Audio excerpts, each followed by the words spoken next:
spokesperson for the dispensation of the day, Mr. Satya Prakash, representing the Congress party, also the government of the day over there. The vendors, they're worried about coercion, they're worried about eviction, they're worried about, some sort of high-handedness coming from the tax officials now. What is going to be your message, Mr. Satya Prakash, to all the vendors of Karnataka, because 30% sales have gone down in various of those regions, and it's not only hurting the seller, it's also hurting the client and the customer as well. If there is no QR code and I don't have 10 rupees in my pocket, I'm not going to pull out my phone to scan it, and I'm probably going to shift that shop and go to somebody who has a QR code. So it's hurting both people, and indirectly it hurts our Digital India aim. So your first message to all those vendors that are probably worried right now. Good evening, Kabir. Through your channel News9, let me make it very clear to all those vendors, all the people of Karnataka. And our Chief Minister Siddaramaiah has made it very clear that he is going to, no traders need to panic over this. This is a routine affair, and GST comes not under state, it comes under the center. The GST Council has made it very clear for any transactions in a year which crosses 40 lakhs, when it comes to manufacturing goods, and in case of services 20 lakhs, they have to enroll with the GST, as simple as that. And ignorance is not a bliss for anyone. For a guy who does 40 lakhs, 50 lakhs turnover, that means on a daily basis he is doing 10 or 12,000. So we cannot stop telling that these people, we will not bring them to the tax net. Ultimately, all those guys who are making good business, good profits, have to come under the tax net, because the government of the day has to give them. Today, our government has made it very clear, Mr. Siddaramaiah, on record I am telling, no one need panic. Tomorrow, Siddaramaiah ji has called a meeting of all the GST and state commercial department. He has called a meeting. He will understand from the department what are the problems.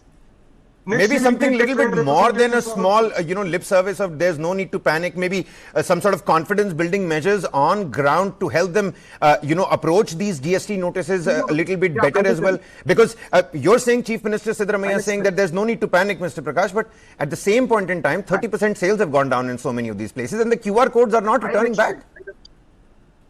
Give me a minute, I'll explain all what we are doing. Okay. First thing is, tomorrow we are meeting all the officials, understanding the department point of view and the GST Council point of view, what are the rules. Okay. Second thing is, we will meet the trade representatives also.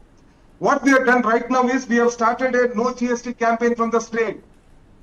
We have put a helpline number. All those who have got notices can use this helpline number, and I'm quoting 1800-425-6300. You can call this and you can clarify, like our panelists said. There may be UPIs, which might be a loan from their brother, loan from relatives. So they need not panic. But I want to ask all the traders, if you are really doing 40 lakhs business, isn't it your responsibility to tomorrow come under GST and pay a composite tax? See, all those Kirani shops, these bakeries, GST is very difficult, because for every 10 rupees, 20 rupees, they can't raise a bill. So government of the day has given, the GST Council has given them an option that for all businesses which fall below 1.5 crore, you need not give anything. Put your turnover, pay 1%, 0.5% will go to the CGST, and 0.5% will go to the well-educated ones are probably doing that as well, Mr. Satya Prakash.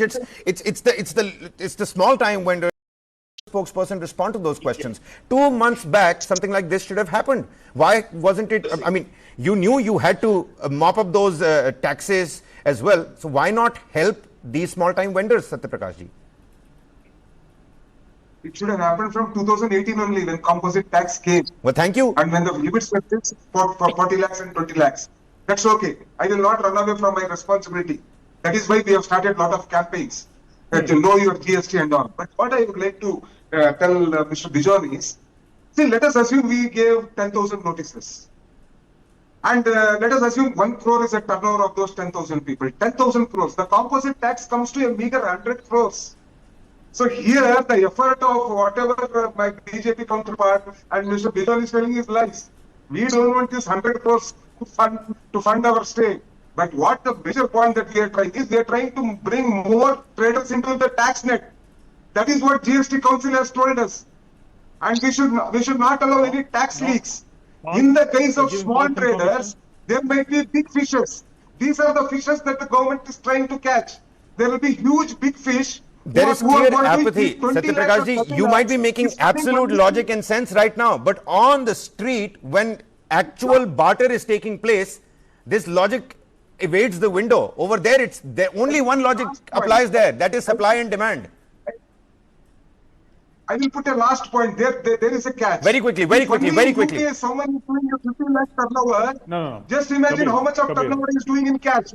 Just imagine how much of turnover he is doing in other media. No, that's why I'm saying I am being the devil's advocate here. Let's not, nobody, no tax should be evaded. No tax should be evaded. It should all be very transparent, and that's why Digital India, everything is